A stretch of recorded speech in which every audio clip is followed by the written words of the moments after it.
Hello कृतन भाइ, congratulation visa पाएको छ। थ्याङ्क अनि यू। कस्तो फिल भइरहेछ त?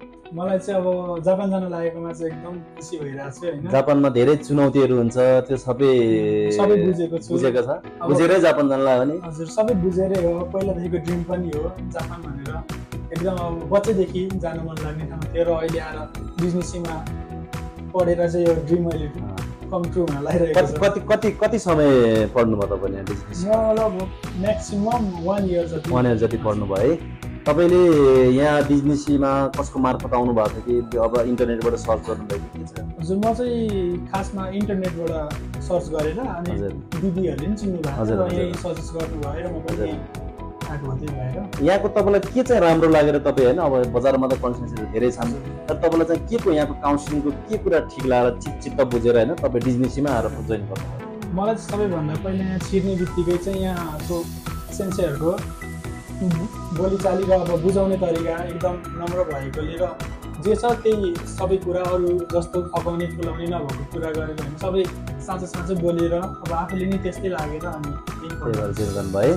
र तपाईँले चाहिँ जस्तै भाषा सुरुमा भाषा सिक्दाखेरि सुरुको तपाईँको आज तपाईँको लगभग तपाईँले 50 लेसन पनि सक्नुभयो होइन, तपाईँको एन्फो पास गर्नुभयो, तपाईँको ग्रुपमा सबैले एन्फो पास गर्नुभयो, एकदमै त्यो हाम्रो लागि प्राउड मुमेन्ट हो होइन। तपाईँले सुरुको तपाईँको टाइममा कसरी तपाईँले अध्ययन चाहिँ कसरी गर्नुभयो तपाईँले? अब सुरुको टाइममा भन्दा त अब आउँदा त अब अक्षर पनि लेख्न जानेको थिएन। अब कतिचोटि मिस्टेक पनि भयो अक्षरहरू सिक्दामा।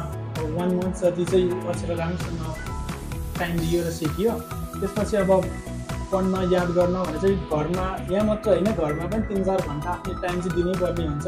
जस्तो सके नसके पनि अब 3-4 घन्टा चाहिँ आफूले पढ्छु याद गरेरै भनेर चाहिँ राख्नु छुट्याउनु पर्ने हुन्छ। तपाईँको यहाँ मात्र पढेर होइन कि घरमा पनि तपाईँको पढ्यो भने तपाईँको चाहिँ पास गर्न चाहिँ एन्फो पास गर्न पनि केही गाह्रो पनि छैन होइन? इजी है। घरमा टाइम दिनु पर्यो हल्का मिलाएर, क्लासमा भएको रिभिजन मात्र गरे पनि। ओके। हजुर। तपाईँले भनेपछि जिएलपिडी पनि पास गर्नुभयो? हजुर, M5 को जिएलपिडी पास गर्नुभयो अनि नेट चाहिँ तपाईँले एन्फो पास गर्नुभयो होइन? र तपाईँ अब जति पनि तपाईँको जापान जाने सोच गरिरहनु भएको छ होइन, भर्खर आउनुहुन्छ, कति स्टुडेन्टहरू त तपाईँको चाहिँ आज आएर भोलि उठ्छ जसरी आउनुहुन्छ, तपाईँ 1 वर्षसम्म होइन बिजनेस नै भनेर तपाईँले कुरेर यहीँबाट आज फाइनल जुलाईमा जाँदै हुनुहुन्छ, भिजा पनि सक्सेस भयो होइन, तपाईँको ल्याङ्ग्वेज पनि राम्रो बनाएर जानुभएको जाँदै हुनुहुन्छ होइन। तपाईँ भर्खर आउने विद्यार्थीहरूलाई चाहिँ के सन्देश दिन चाहनुहुन्छ?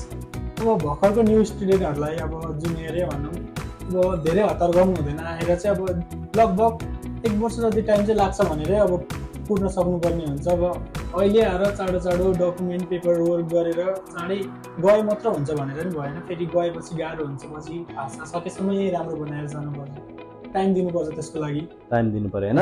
भनेपछि तपाईँले सम्पूर्ण यथार्थ कुराहरू जापानमा जति दुःख कष्ट होइन अपर्च्युनिटीहरू छ सबै तपाईँले बुझेर तपाईँकै जाँदै हुनुहुन्छ होइन? हजुर, सबै बुझेर सबै थाहा भएर नै हो है। अनि तपाईँको जापानमा तपाईँको इस्यु खाने नान्जी खान हात्राकिमास का? इस्यु खान इस्यु खाने गाक्से वा रिउ गाक्से वा नान्जी खान हात्राकिमास का? निजु हाची खान।そうですね。じゃあ頑張ってくださいね、日本でね。ありがとうございます。はい。OK。